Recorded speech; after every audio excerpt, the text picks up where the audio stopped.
Since mankind first evolved to walk upright and leave his simian cousins behind, he has overcome innumerable perils exploring the four corners of the Earth. By 1933, only a few blank spots remained. And one for good reason. Here beneath the churning waters of the Indian Ocean is the resting place of what some have called the most hellish place on Earth, Skull Island. Skull Island had long existed as a sailor's legend, passed down by word of mouth and in hastily drawn sketches. No one believed the fantastic tales of prehistoric creatures still roaming the Earth. Skull Island was a complete geological and evolutionary anomaly, a place of inexhaustible mysteries. But when Westerners first arrived on Skull Island in 1933, they found themselves running from giant beasts that up to that point had only been known from the fossil record. Little did scientists suspect that within 15 years, this perversion of evolution, this impossible island, would disappear forever.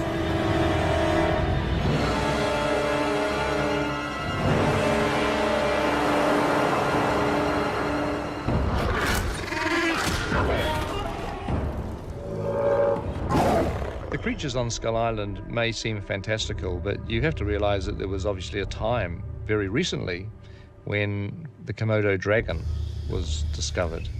In Asia, they realized that there were these enormous 8 or 9 foot long reptilian creatures that were the stuff of legend. There are other examples apart from Skull Island of species that have been either thought to be extinct and been rediscovered, or species that could be completely unknown, discovered in the modern age. Like the coelacanth, a fish that in theory died out hundreds of millions of years ago, living in quite an extended population right up the African coast through Asia. Gorillas themselves were mythic creatures. They were like the wild man of the forest, and they were in mythology and rumor and speculation for centuries and centuries before they were ever actually seen. It wasn't until last century, actually 1902 I think it was, that the mountain gorilla was actually finally discovered as a real animal and acknowledged by the Western world that yes, these creatures did exist. As recently as 1992, large new species have been discovered. There was a species of bovid, a cow-like creature discovered in Laos. I mean, that's a large animal. How does an animal that size go undiscovered until now? We're discovering new animals all the time. Before Carl Denham's crew landed on Skull Island in 1933, it was common knowledge that dinosaurs had been extinct for 65 million years. The prevailing theory has held that an asteroid collided with the Earth 65 million years ago, fomenting a prolonged global winter. Dinosaurs and 50% of all animal species became extinct. But on one tropical island near what is now Indonesia, that theory runs into gargantuan obstacles. Skull Island is a remarkable place because somehow, despite all the changes that have affected the rest of the world, this amazing menagerie of creatures have managed to survive intact. So where everywhere else in the world dinosaurs became extinct 65 billion years ago, on Skull Island, by some miracle, they've survived. How did these Cretaceous-era beasts endure into our time? From 1934 to the start of World War II, a series of expeditions journeyed to Skull Island to unravel this riddle of nature. Ill-prepared for the island's hazards, dozens of scientists met horrific deaths. Never in my wildest dreams would I have imagined my partner at breakfast, Sir Neville Whitecliffe, would be a dinosaur's lunch not 3 hours later. British Expedition, 1934. The lucky survivors uncovered Skull Island's history of geological instability. Incessant earthquakes had produced massive fissures, which in the days of the dinosaurs housed thermal vents. These geological clues led to a hypothesis about the survival of the dinosaurs. The thermal vents had kept the island temperate, even tropical. While the rest of the Earth was freezing and other species became extinct, Skull Island's jungles were warm and teeming with life. This miracle allowed the giant reptile's evolution to continue unabated for another 65 million years. The dinosaurs continued to evolve, to become more aggressive, more intelligent, and to diversify into these forms that we don't actually see in paleontology elsewhere. No longer was the Tyrannosaurus rex the simple hunter of the plains. On Skull Island, it evolved into larger, more ferocious, and more nimble Vastatosaurus rex. They have very large feet to cope with the uneven and broken terrain of Skull Island, permitting them to weave and jink and move across very uneven and precarious surfaces.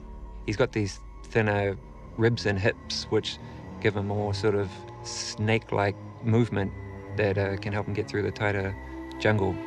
Another terrifying hunter unique to Skull Island was the Venatosaur, similar to a velociraptor.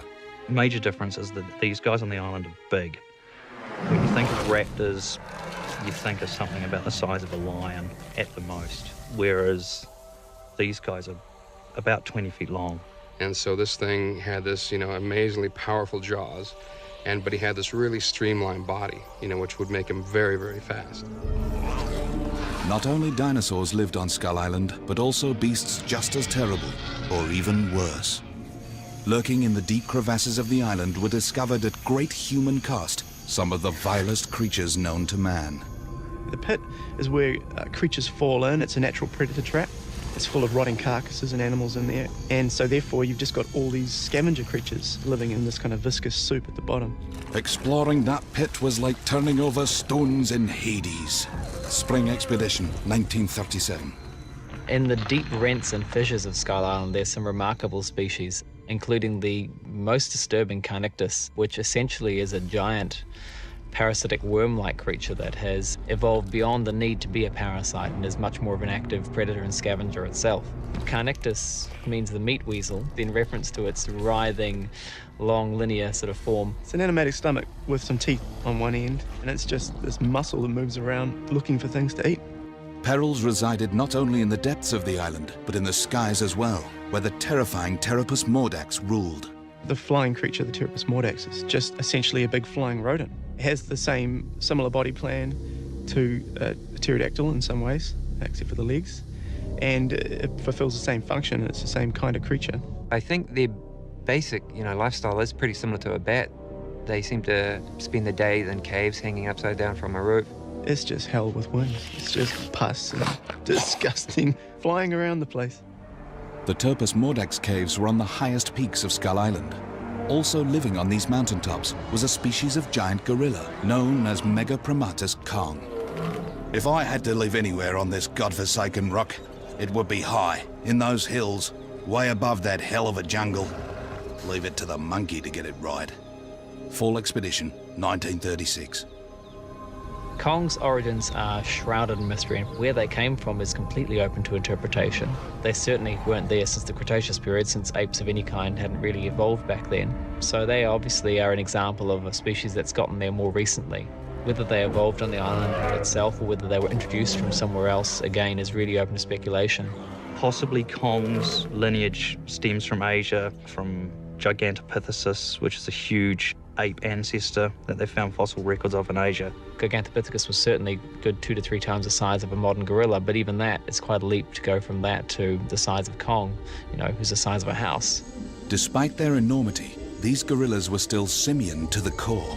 They're all very socially adept creatures, and whether it's a relationship solely with your mum and siblings or whether it's a whole troop, rely on other individuals around you, not only for protection but for cleanliness and for mental stability. But the giant apes were not the only social primates on the island. Excavations discovered that miraculously, about 3,000 years ago, a highly developed civilization had established itself. The island was once populated by a very sophisticated and advanced race of people, maybe around the level of, let's say, the Inca. It would have been a civilization sort of on a par with ancient Egypt or the Hittites or Sumerians. It was a major civilization that had its own architecture and its own style with a spiritual background. What we do know is that they were heavily into human sacrifice, that there was a cult of the dead. The ancient race from Skull Island had revered their dead and had kept their skulls and put them on display as part of their religion, I guess. And underground they had great catacombs and stacks of skeletal body parts. Most of the buildings of Skull Island have perished and been overgrown by the jungle, but the ones that survived showed that they had very sophisticated building method. They built large temples, huge stone structures. The building styles mirror, say, Nan Madol up in Micronesia, where you've got these structures, sort of walled compounds, in effect, made from crystal basalt logs. Basalt geometric rods of stone, maybe 2 to 3 meters long. And the great benefit of these was they'd almost work like pickup sticks. They had the ability to sort of weave them into each other to be able to build much more extroverted structures in their architecture. The ancient race constructed a city on the highest part of the island. This acropolis was surrounded by a massive wall that was once 24 miles in diameter. When it was originally built, it was to protect the ancient civilization from all of the things that might threaten it, which would include dinosaurs and huge gorillas and various other things. We can see from the shape of the wall that it would have really been very, very extensive, which suggests there was a huge city there. But the ancient civilization was doomed. Just over 1,000 years ago, Skull Island's routine earthquakes intensified with disastrous consequences. The earthquakes began to erode the island, and the island began to sink.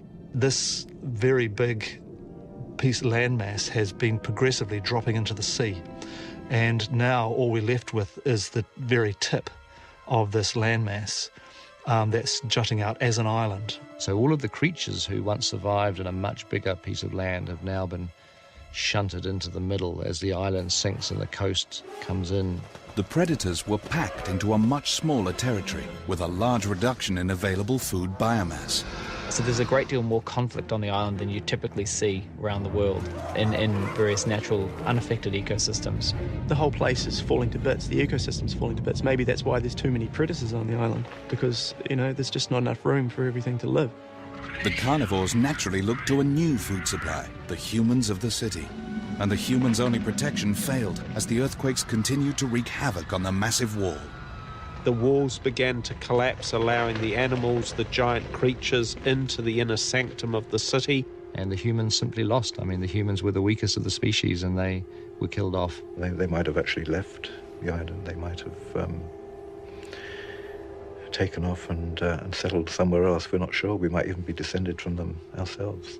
All that exists of this incredible race of humans are the old ruins, the wall and some of the temples and things that you see on the interior of the island, overgrown. But the story of humans living on Skull Island was not yet over. When the island was discovered by the Western world in the 1930s, they found a small group of desperate souls eking out the barest existence possible. The current inhabitants of Skull Island are probably the descendants of people who were shipwrecked on the island. A race of islanders, a sort of a Melanesian, Micronesian society. They're very much a hunter-gatherer people. It looks like that is part of their historical culture. Their only clothing is the hair that they grow on their heads. All of their clothing is knotted out of their own human hair. They have lost the primitive techniques of weaving and only can use crude knotting to create these garments. They're scavengers. They basically live on birds' eggs, fish, crustaceans. They have managed to survive clinging to this tiny fragment of land. And the only thing that was protecting them from the dinosaurs, the monsters, the things that would kill them was this wall, and so this great big ancient wall which went out of the sea on one side, across this peninsula on the island and into the sea on the other side. And so they were confined to a very small part of the island. Beyond the wall is all lush jungle, tropical rainforest, but on their side of the wall, it's been picked clean. There's no greenery left. It's just this crude, hard rock forms that they live in amongst. It's not easy. To see mankind reduced to such a state, rodent-like, fearful and small, is humbling. Man is no hunter here. He is prey. Fall Expedition, 1935. In an intriguing parallel with 1st century Jerusalem, the ancient people of Skull Island had buried their dead outside the city's protective wall. Since the modern Skull Islanders lacked any construction materials or skills, the only safe dwelling that they could find was in these ancient tombs, amongst the bones of the long gone. They're being hunted themselves, so they live as much as possible in the old tombs. It's almost a subterranean existence. And they have come to worship the giant gorilla as some sort of god, and they practice human sacrifice to appease this giant gorilla. It is well documented that Kong was trapped and removed from Skull Island by Carl Denham's 1933 expedition. What Denham learned upon his 1935 return was that Kong had been the last of his kind. Megapromatus Kong's extinction resulted from a combination of nature's wrath and the weaponry of modern man. Upon the outbreak of World War II, the scientific expeditions halted. In 1948, as the first post-war expedition was en route, a massive earthquake registering 9.2 on the Richter scale proved to be too forceful for the weakened outcrop of prehistoric wonder. The very geological instability that had produced the thermal vents that enabled the dinosaurs to survive had now led to the island's demise. Much like the legendary lands of Atlantis and Lemuria, Skull Island vanished beneath the waves. But unlike those imaginary civilizations, Skull Island was explored by modern man, and many lives were lost in the meeting.